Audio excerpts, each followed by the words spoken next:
Hi, welcome to our channel.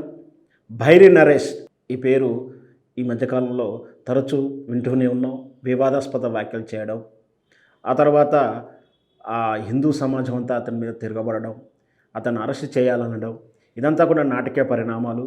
అతనికి publicity కోసం చేస్తున్నాడా, నిజంగా అతను ఏ ఉద్దేశంతో చేస్తున్నాడు కానీ మళ్ళీ సరిగ్గా 6 మాసాలు కాలేదు భైరి నరేష్ అరెస్ట్ అయ్యి వివాదాస్పద వ్యాఖ్యలు చేసి అరెస్ట్ అయ్యి జైలు నుంచి బయటకు వచ్చి 6 మాసాలు కాలేదు.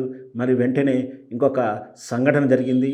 నిన్న పాత ఉమ్మడి వరంగల్ జిల్లా ములుగు జిల్లా ఏటూరు నాగారంలో ఒక కార్యక్రమాన్ని హాజరయ్యి అక్కడ మళ్ళీ వివాదాస్పద వ్యాఖ్యలు చేయడం, గతంలో అతను అయ్యప్ప స్వాములకు వివాదాస్పద వ్యాఖ్యలు చేసిన దృష్ట్యా అతని మీద వివాదం జరగడం, కేసు దాకా వెళ్ళడం, ఇవన్నీ కూడా మనకు తెలిసిన విషయమే. అయితే భైరి నరేష్ మళ్ళీ అక్కడికి వచ్చి మళ్ళీ వ్యాఖ్యలు చేస్తున్నారని చెప్పేసి ఒక వార్త అందడంతో మొత్తం అయ్యప్ప స్వాములు ఆ ములుగు జిల్లా ఏటూరు నాగారంలో జరుగుతున్నటువంటి కార్యక్రమానికి వీళ్ళంతా వెళ్ళడం జరిగింది. వాస్తవానికి అక్కడ జరుగుతున్నటువంటి కార్యక్రమం ఏంటంటే భీమా కోరేగాం అనే ఒక ఉత్సవం.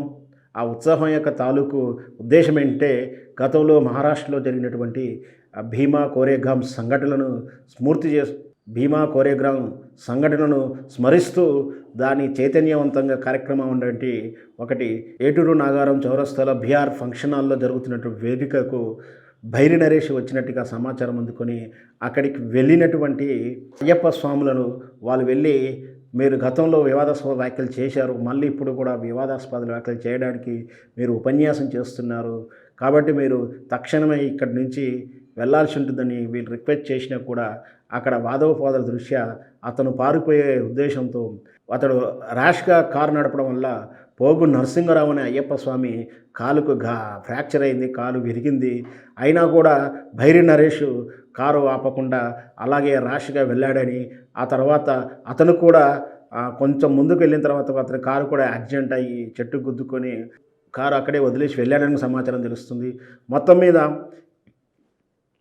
మొత్తం మీద భైరి నరేష్ మళ్ళొకసారి వివాదంలోకి వెలుగులోకి వచ్చాడు.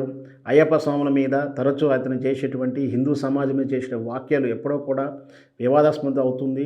అతడు వాస్తవానికి భైరి నరేష్ హైందవ సమాజం మీద, హైందవ ధర్మం మీద, వాళ్ళ విశ్వాసాల మీద తరచూ వివాదాస్పద వ్యాఖ్యలు చేయడం నైతిక ధర్మం కాదు, పైగా అది చట్టరీత్యా నేరం.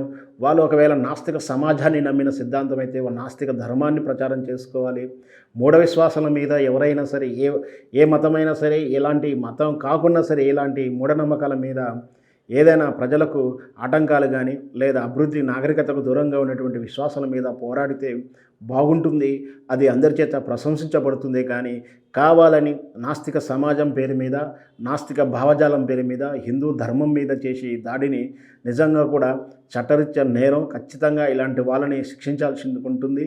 అయితే ప్రభుత్వము కొన్నిటి విషయాలు ఇట్లా వివాదాస్పదం కాకుండా సున్నిత అంశాలు కాబట్టి చూడనట్టు ఊరుకున్నా కూడా ఇవి వెలసి పెద్దగా అవుతుంది. భైరి నరేష్ ఈరోజు ఈ విధంగా మళ్ళీ వివాదాస్పద వ్యాఖ్యలు చేయడానికి నిజంగా కూడా చట్టం ద్వారా కఠినంగా శిక్షించబడాలి. అతనికి ఇంకొకసారి భైరి నరేష్ కానీ ఇతరత్ర ఎవరు కానీ ఇలాంటి వ్యాఖ్యలు చేయకుండా ఉంటుంది. నాస్తిక సమాజ భావజాలం, మీకు దేవుడు నమ్మకం లేనప్పుడు మీ భావజాలాన్ని మీరు ప్రచారం చేసుకోవచ్చు, కానీ దేవుడు ఉన్నాడని హిందూ ధర్మాన్ని, మతాన్ని నమ్మేటువంటి విశ్వాసంలో ఉన్నటువంటి వాక్యాలకు కానీ లేదా వాదనకి కానీ విపరీత అర్థాలతోటి, వితంతవాదంతో తరచూ వాదనలు చేస్తూ వివాదాస్పద వ్యాఖ్యలు చేయడం, ఇతరుల మనోభావాలను దెబ్బతీయడం నిజంగా మానవత్వం అనిపించుకోదు. ఏదైతే నాస్తిక సమాజం చెప్తుందో, మానవతావాదులు చెప్పుకుంటున్నటువంటి వాళ్ళు ఇతరులని బాధ పెట్టడం కూడా మానవత ధర్మం కాదని తెలుసుకోకపోవడం నిజంగా అక్కడ సిగ్గుచేటు. ఏదైనా సరే భైరి నరేష్ని ఖచ్చితంగా వెంటనే అరెస్ట్ చేయాలని సమస్త హిందూ సమాజం కాదు, చట్టాన్ని గౌరవించే ప్రతి ఒక్కరు కోరుకుంటున్నారు. మరి వేచి చూద్దాం నరేష్ మీద ఎలాంటివంటి సెక్షన్లు అప్లికేబుల్ అవుతాయి. తరచూ ఇలా వివాదాస్పదాలకు తరచూ చేస్తున్నట్టు భైరి నరేష్ మీద ఖచ్చితంగా పీడీ యాక్ట్ పెట్టాలని కూడా హైందవ సమాజం కోరుకుంటుంది. వేచి చూద్దాం ఏం జరగబోతుందో.